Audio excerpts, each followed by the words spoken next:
In Roman mythology, which of course is rooted from Greek mythology, Juno was the wife and sister goddess of Jupiter. And Jupiter was sort of being naughty with some friends, so he cast a veil of clouds around himself and his friends. But of course, Juno was a fairly powerful god herself and used her powers to look right through the clouds and see the true nature of Jupiter and understand what he was really up to. And that's exactly what the Juno spacecraft does for us, is that it goes there with special instruments in a special orbit and uses its powers to see right through Jupiter's clouds and understand its true nature, which is holding these secrets for us about how the solar system formed and where we all came from. Juno spins like a propeller, where the propeller's kind of facing the sun because they're all solar powered.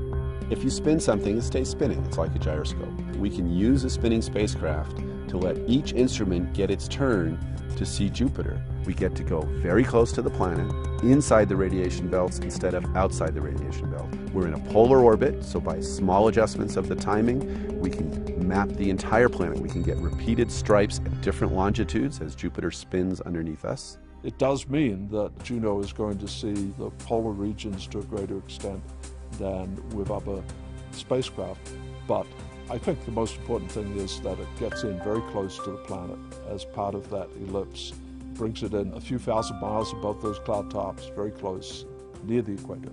We're going to go over the poles of Jupiter. That means we can study the magnetosphere in a different way. A magnetosphere is the sphere of influence of a magnetic field. So a planet that has a magnetic field has a magnetosphere when its sphere of influence extends beyond the planet out into space and affects the region around it. The magnetosphere of Jupiter is vast. So if you think of Jupiter being 10 times the size of the Earth, and the magnetosphere is 100 times the size of Jupiter.